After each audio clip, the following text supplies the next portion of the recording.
Tiyak ng zero ang budget para sa mga flood control project ayon kay Pangulong Bongbong Marcos. Wala rin siyang pagtutol sa investigasyon ng Kongreso sa mga proyekto kontra baha kahit pa isinasangkot din ang ilan nitong miyembro sa mga anomalya. Pero tuloy anya ang investigasyon ng binubuo niyang Independent Commission. Narito po ang aking eksklusibong pagtutok. Pag natin pipilahan ng kaso, may ebidensya tayo na Sa gitna ng kontrobersya sa mga flood control project, tinanong ko sa aking exclusive one-on-one interview kay Pangulong Bongbong Marcos ang matinding pagbusisi ngayon sa panukalang budget para sa 2026. Ang mga kongresista gusto nilang i-return to sender yung NEP. Is Oo. that still a possibility? No. Baka hindi umabot no? no, it's not a possibility. Ang titignan na lang is the DPWH budget. Unilaterally, from our end in the executive, I already instructed the DPWH to review and to rewrite the DPWH budget. So we have a commitment to Congress that the rewritten DPWH budget will be submitted to them.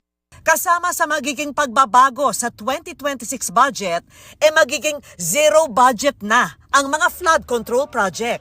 Marami na tayong nagawa as of now pa lang. Number one, we already are seeing na lahat ng flood control project na dapat nilalagay sa 2026 na budget, hindi na siguro kailangan. So there will be no budget for 2026 for flood control. Dahil meron naman 350 billion for 2025 na hindi pa nauubos talaga. So, tuloy-tuloy pa yung trabaho. Hindi naman ibig sabihin, titigil natin yung flood control project, mga flood control project. Ibig sabihin, titiyakin na ngayon natin na ang paggastos tama, ang pag-implement tama, maayos ang design, etc., etc. Ang anunsyo ng Pangulo ay sa gitna ng mga nabuking na mga project sa Bulacan at iba pang lugar na kung hindi ghost project, substandard naman. Kaya may gusto raw ang Pangulo na gawin ang mga kontraktor. Interesado ko na makipag-usap tayo sa mga kontraktor na tapusin nila. Ayusin nila. O di mag-usap kami after that. Pero before that, ayusin nila, buuhin nila. Up to specification. At their cost, wag Kasama sa mga ikangay casualty ng flood control controversy, si dating DPWH Secretary Manuel Bonoan. Ikinuwento ng Pangulo sa akin kung ano ang naging ugat ng pagbibitiw ni Bonoan. Mr. President, nag-resign kamakailan si DPWH Secretary Manuel Bonoan. Can you tell us how that conversation went? he decided, he said, I'm nakakaabala na ako sa'yo in terms of command responsibility. He said, I take responsibility for that. Dapat hindi nangyari sa ilalim ko, sa nung sekretarya ko na ito.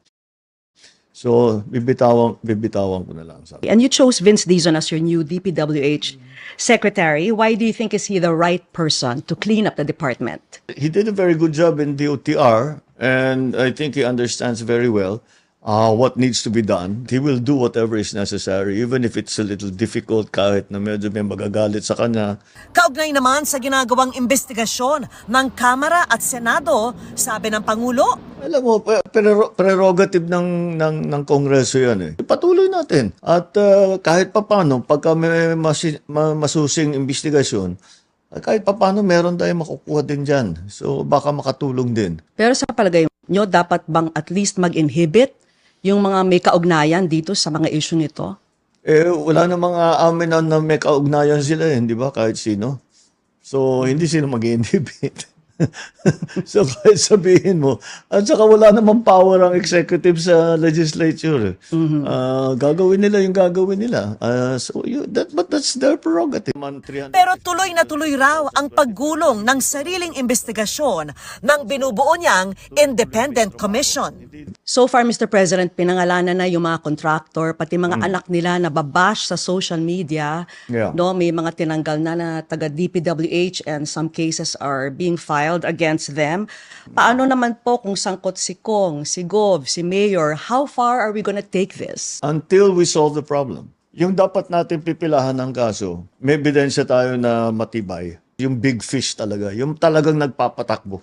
nitong sistema na ito. Kasi pag hindi mo mabubuwag yung sistemang yan hanggat tinanggal mo yung mga player na yan. Kahit naman sinuportahan kayo or something, talagang wala silang kawala dito sa campaign na ito. Wala talaga tayong magagawa.